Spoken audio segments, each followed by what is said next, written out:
April 1945. The war in Europe is winding down, but the roads behind the front are as busy as ever. In a muddy field workshop somewhere in Germany, a group of American mechanics gathers around a strange, boxy vehicle. Its faded gray paint and angular lines mark it as unmistakably German, a captured Kübelwagen, abandoned by retreating Wehrmacht troops, and now the subject of Allied curiosity. The mechanics circle the car, trading jokes and bets about whether it will even start. One GI, grinning, climbs behind the wheel and fiddles with the unfamiliar controls. Another pours a little gasoline into the tank, while a third checks the tiny, air-cooled engine. With a cough and a sputter, the Kübelwagen comes to life, its 25-horsepower engine buzzing like an overgrown lawnmower. Laughter erupts as the driver eases the clutch and the car lurches forward, barely faster than a brisk walk. The Americans hoot and holler, some jogging alongside, others shaking their heads in disbelief. For a moment, the war fades into the background, replaced by the simple joy of discovery and the shared amusement at the enemy's humble machine.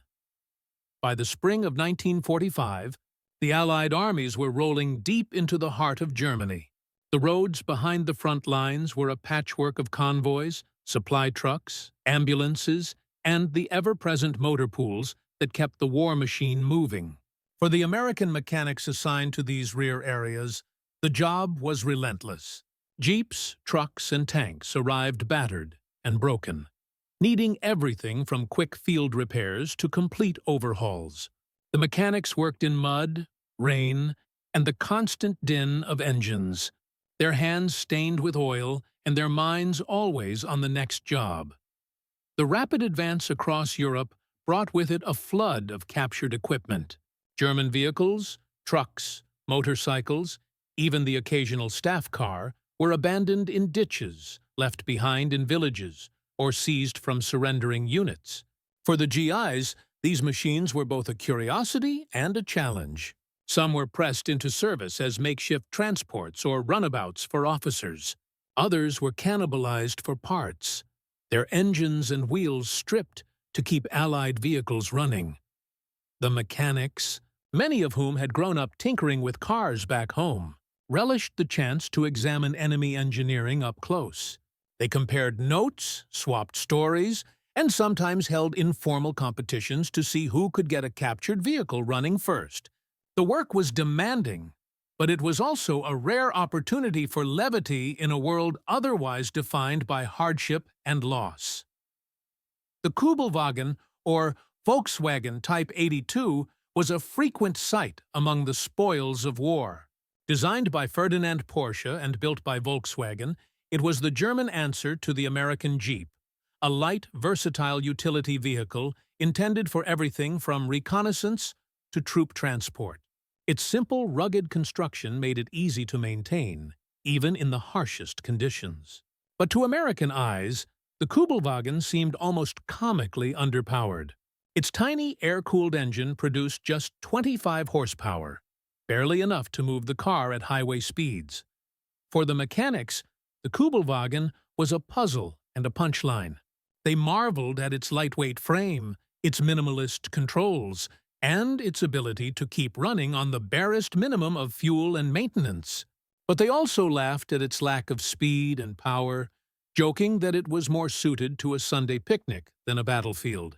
The contrast with the robust, go-anywhere Jeep was stark, and the subject of endless debate in the motor pool. Yet, beneath the laughter was a genuine respect for the ingenuity that had gone into the Kübelwagen's design. The mechanics recognized that, in its own way, the little car was a triumph of engineering, proof that sometimes simplicity and reliability could be just as valuable as raw power.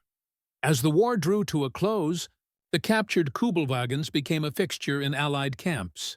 They were driven, tested, and sometimes raced for fun. For the men who kept the wheels turning, these moments of humor and discovery were a welcome respite from the grind of war, a reminder that even in the midst of conflict, there was room for curiosity, laughter, and the simple joy of a well-tuned engine. The Kübelwagen's story began long before American mechanics ever laid eyes on it. Conceived in the late 1930s as Germany prepared for war, the Volkswagen Type 82 was designed to be the Wehrmacht's answer to the demands of modern, mobile warfare. Ferdinand Porsche, already famous for his engineering genius, was tasked with creating a vehicle that was light, reliable, and easy to mass-produce. The result was a car that looked unassuming but was built for the rigors of the battlefield. Unlike the American Jeep, which boasted four-wheel drive and a more powerful engine, the Kübelwagen relied on simplicity. Its air-cooled flat-four engine was mounted in the rear, driving the rear wheels with just 25 horsepower. The body was made of thin, stamped steel, and the suspension was designed to flex and twist over rough ground. The car's light weight and high ground clearance allowed it to traverse mud, sand, and snow with surprising agility, at least, as long as the terrain wasn't too steep or the load too heavy.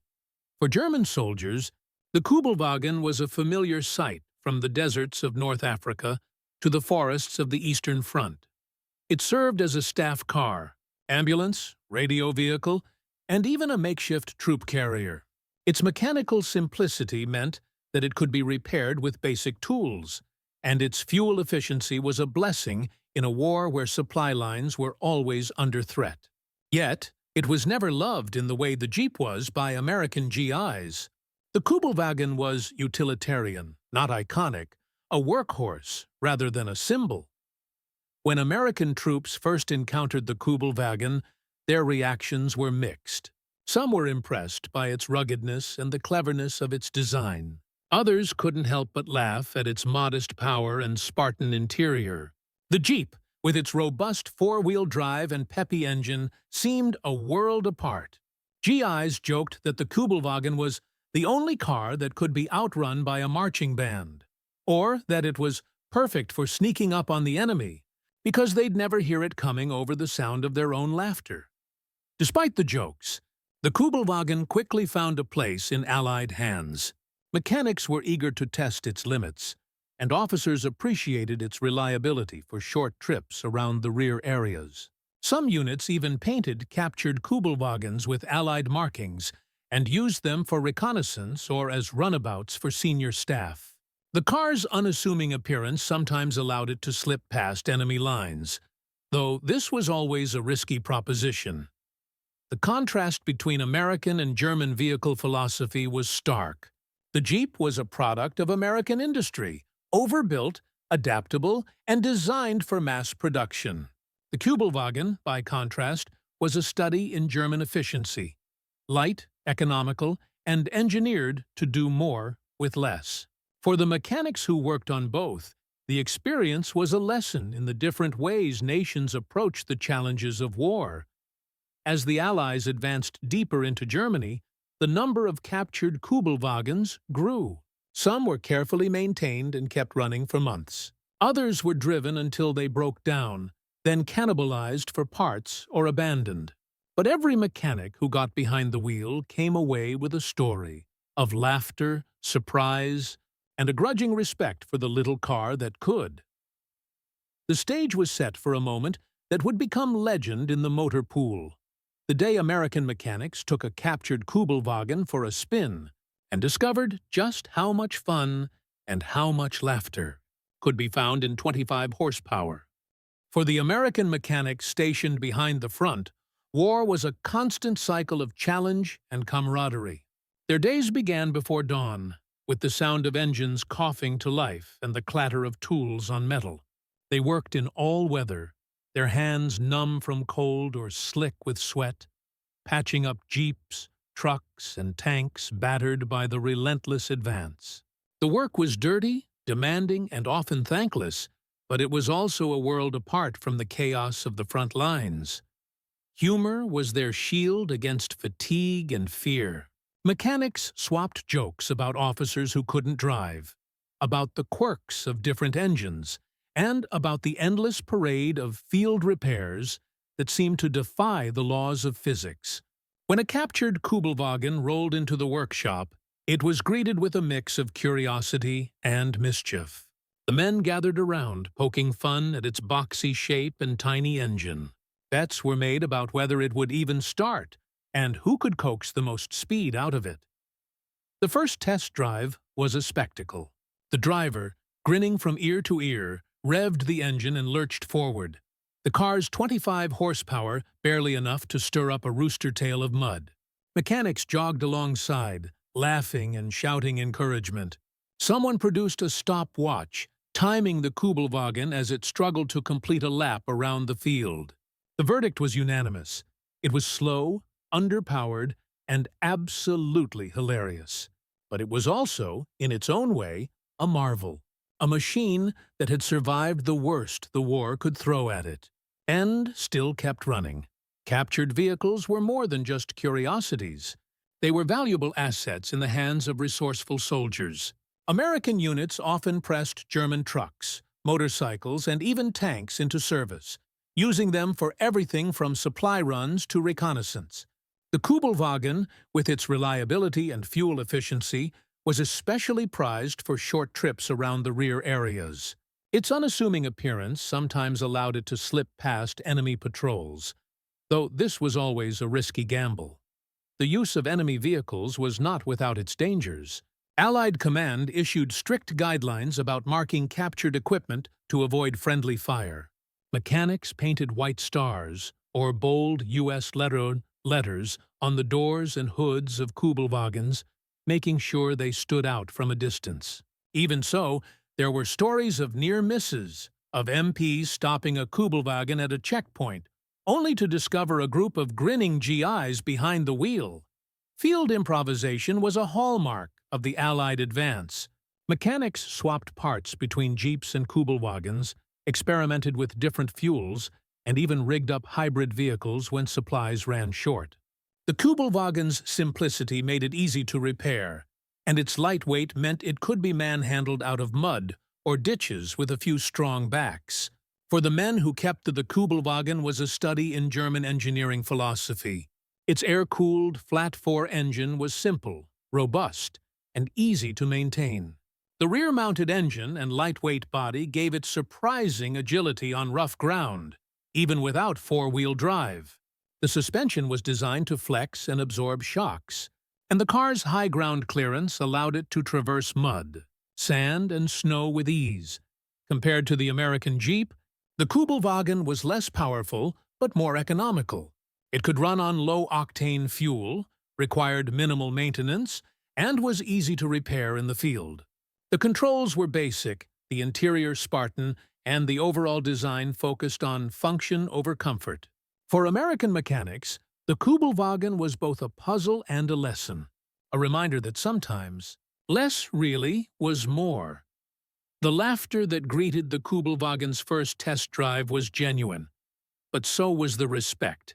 The little car had survived years of war, crossed continents, and now, in the hands of its former enemies, it was still going strong. In a world defined by destruction, the simple joy of a running engine was a small but meaningful victory. The use of captured vehicles was a subject of both practicality and policy for Allied leadership. Officially, higher command was cautious. Orders circulated warning units to clearly mark any enemy vehicles pressed into service, to avoid confusion and tragic incidents of friendly fire. There were also concerns about security. Captured vehicles could be booby-trapped or used by infiltrators to slip through Allied lines. Yet, in the field, necessity often overruled regulation. Officers recognized the value of any working transport, especially as the front advanced faster than supply lines could keep up. Some commanders encouraged their mechanics to experiment with captured gear, seeing it as a testament to Allied adaptability. Others frowned on the practice, worried about discipline and the risk of accidents. In the end, the decision often rested with the men on the ground, who weighed the risks and rewards with every mile driven. The Kübelwagen, with its reliability and low profile, became a favorite among those willing to bend the rules for the sake of mobility and morale. For German troops, the Kübelwagen was a familiar companion, ubiquitous, dependable, and, in its own way, a symbol of the Wehrmacht's reach. Many German soldiers had spent long hours in its cramped seats, bouncing over rutted roads or waiting in muddy fields. They knew its quirks and limitations, and they respected its ability to keep running under the harshest conditions. To see Americans driving their Kübelwagens was a jarring experience. Some felt a pang of loss or humiliation, watching their own equipment repurposed by the enemy. Others, especially those who had surrendered or been captured, found a strange comfort in the sight. The laughter and jokes of the American mechanics were a reminder that, beneath the uniforms, soldiers on both sides shared a love of machines and a need for moments of levity. There were even stories of brief, good-natured exchanges between former enemies, mechanics trading tips, comparing notes, or simply sharing a laugh at the Kübelwagen's expense. In the chaos of war, the little car became a rare point of connection, a symbol of the absurdities and ironies that defined the conflict. The act of driving a captured Kübelwagen was more than just a practical choice, it was a statement. For American mechanics and soldiers, it was a way to claim victory, to turn the tools of the enemy into instruments of their own success. The laughter that greeted the Kübelwagen's 25-horsepower engine was tinged with triumph, but also with a sense of shared humanity. The car was a relic of the enemy's ambitions, now reduced to a source of amusement and utility. For some, the symbolism ran deeper. The Kübelwagen, once a vehicle of war, became a vehicle of peace, driven by men who, in another world, might have been friends. The jokes and stories that grew around it were a way to process the trauma of battle, to find meaning in the mundane, and to assert control over a world that so often seemed beyond understanding. The psychological impact was real. For the Americans, the Kübelwagen was a reminder that the enemy was not invincible, that even the most fearsome war machine could be brought low by ingenuity and humor. For the Germans, it was a sign that the war was truly lost, that their tools and technology now served another flag.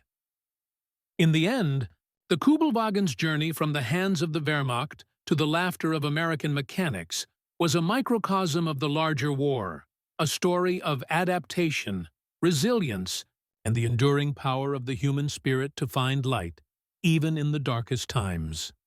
The day the American mechanics decided to truly test the Kübelwagen became a legend in the motor pool. The sun had finally broken through the clouds, drying the mud just enough for a bit of mischief. Word spread quickly. The Kraut car was about to be put through its paces. GIs from nearby units drifted over, drawn by the promise of a spectacle and the chance to forget, if only for a moment, the grind of war. The mechanics gathered around the Kübelwagen, checking the oil, topping off the fuel, and giving the engine a few encouraging thumps. The driver, a corporal known for his reckless sense of humor, climbed behind the wheel, his boots barely fitting the narrow pedals. With a twist of the key and a few pumps of the accelerator, the little engine sputtered to life, its distinctive putter drawing laughter from the crowd. "Let's see what this thing can do," someone shouted. The corporal grinned, shifted into first gear, and eased the clutch. The Kübelwagen lurched forward, bouncing over ruts and puddles, its 25-horsepower engine straining heroically. The crowd jogged alongside, cheering and jeering as the car picked up speed, if it could be called that. The corporal shifted into second, then third, the engine's whine growing louder, but the scenery barely blurring.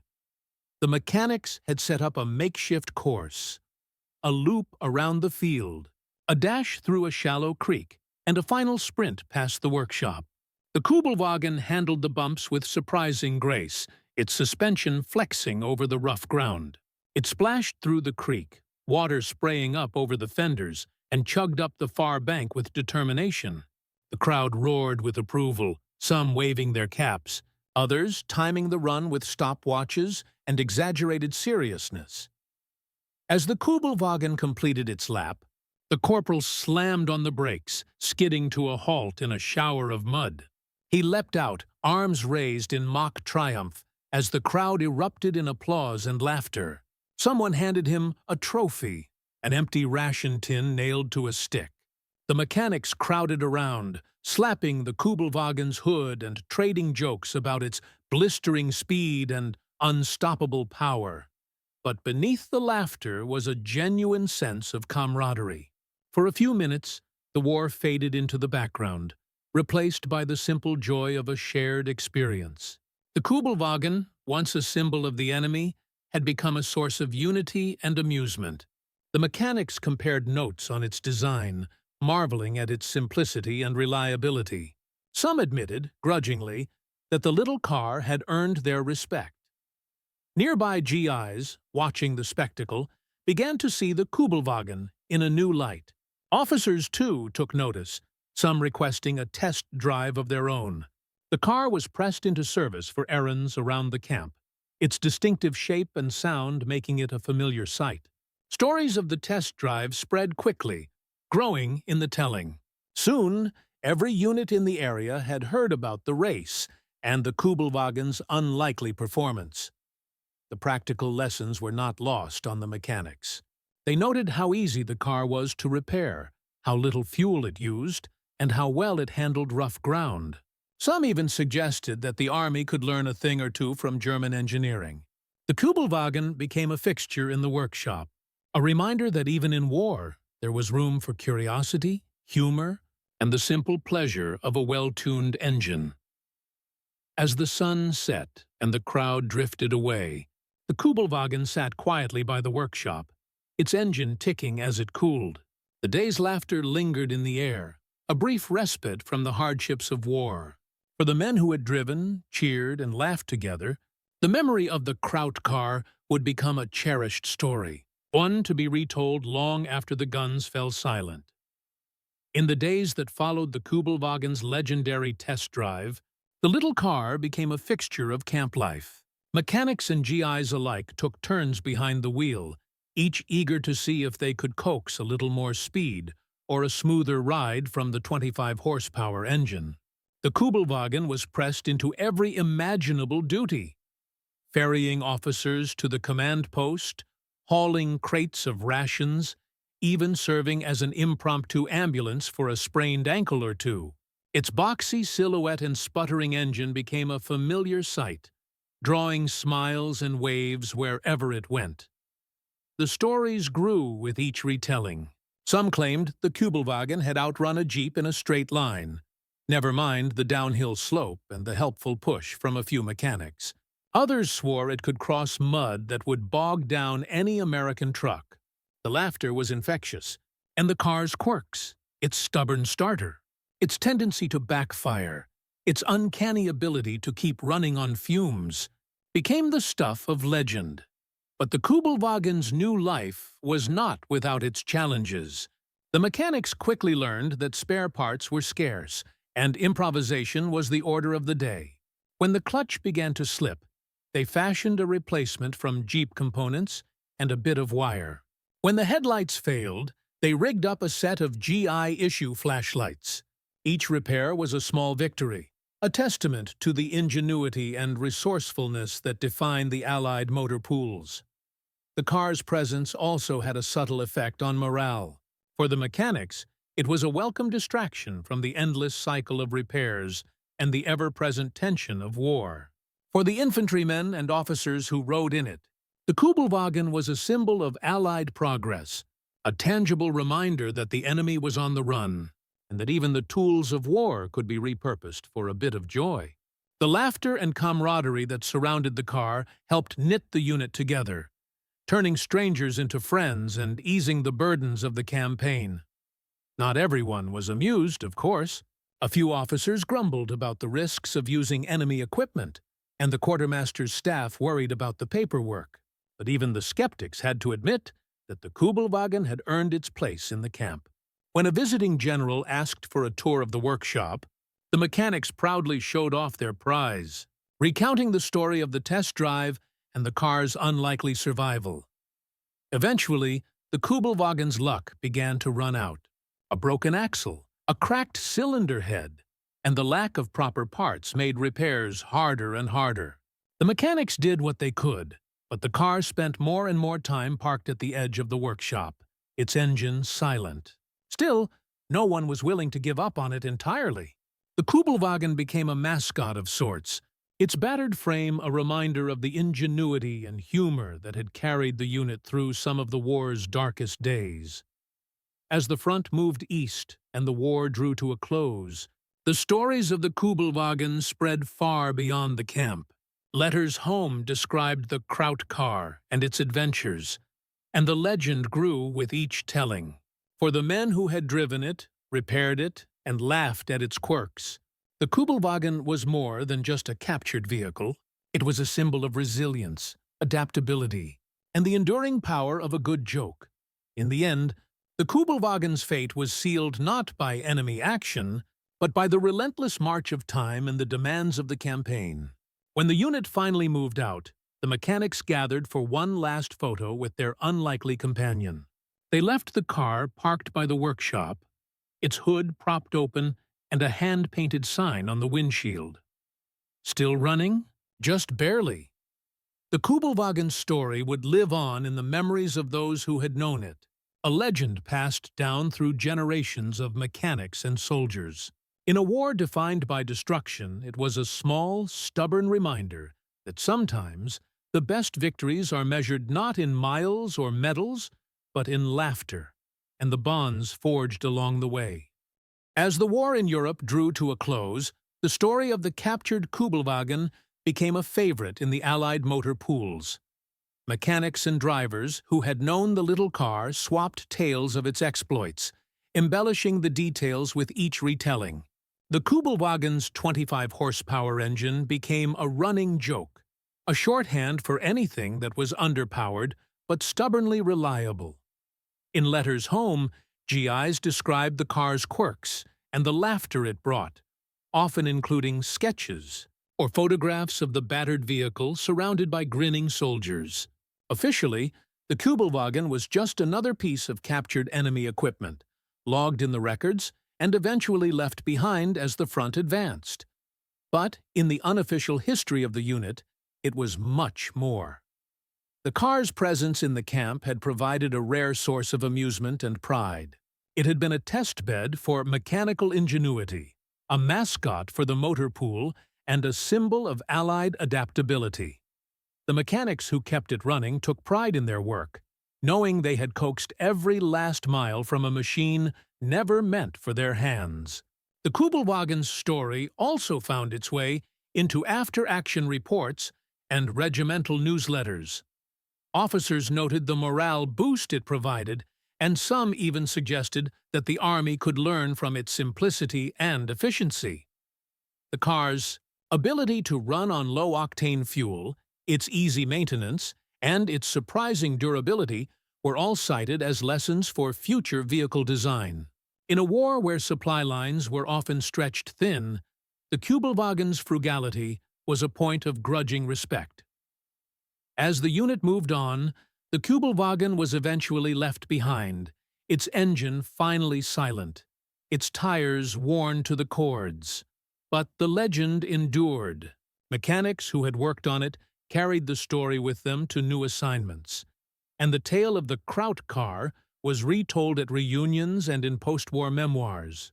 For many, it was a reminder of the lighter moments that could be found even in the darkest times, a testament to the power of humor, curiosity, and the simple joy of a well-tuned engine. The Kübelwagen's place in Allied war stories was secure. It was remembered not for its speed or power, but for the laughter it inspired and the lessons it taught. In the end, it was a small but enduring symbol of the human side of mechanized warfare. Long after the war ended, the Kübelwagen's legend continued to grow. Veterans who had driven or repaired the little car found themselves recounting its story at reunions, in letters, and in interviews with historians. The Kübelwagen became a symbol not just of captured enemy technology, but of the adaptability and humor that defined the Allied experience in Europe. Some mechanics, returning to civilian life, found themselves working on Volkswagens in the post-war years. The similarities between the Kübelwagen's engine and the iconic VW Beetle were unmistakable. More than one GI seeing a Beetle on American roads in the 1950s would smile and remember the Kraut car that had once sputtered through a muddy field in Germany. The lessons learned from the Kübelwagen about simplicity, reliability, and the value of making do with what you have stayed with them long after the uniforms were put away. Historians and military vehicle enthusiasts kept the Kübelwagen's memory alive as well. Restored examples appeared in museums and at vintage vehicle rallies, often accompanied by stories of their wartime adventures. Articles in military history magazines recounted the laughter and ingenuity of the American mechanics who had coaxed every last mile from the 25-horsepower engine. The Kübelwagen's place in popular culture was secured, not as a fearsome weapon, but as a quirky, endearing survivor of a brutal conflict. For the Germans who had once relied on the Kübelwagen, its post-war fame was a bittersweet reminder of defeat and adaptation.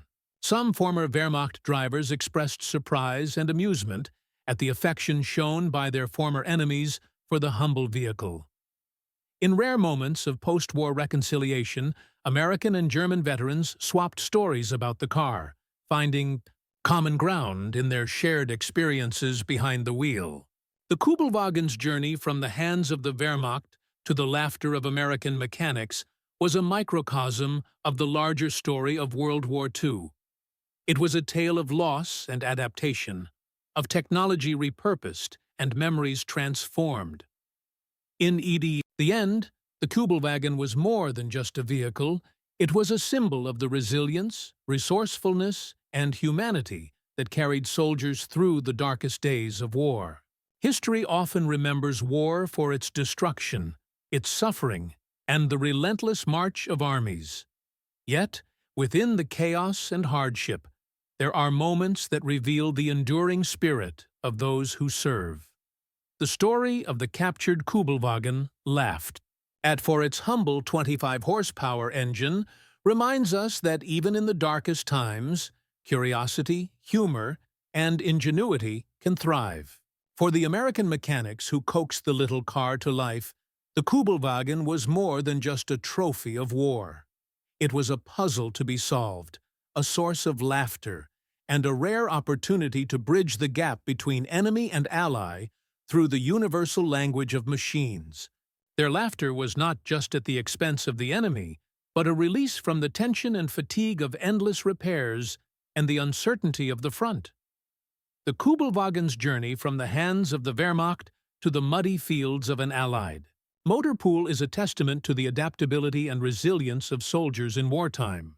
It is a story of how the tools of conflict can be transformed, if only for a moment, into symbols of connection, learning, and even joy. The car's quirks and limitations became a shared joke, its reliability a grudging point of respect, and its memory a cherished part of the war's unofficial history. In the end, the Kübelwagen stands as a small but enduring symbol of the human side of mechanized warfare. It reminds us that, beyond the strategies and the battles, it is the moments of laughter, the bonds of teamwork, and the simple pleasures of discovery that sustain those who serve.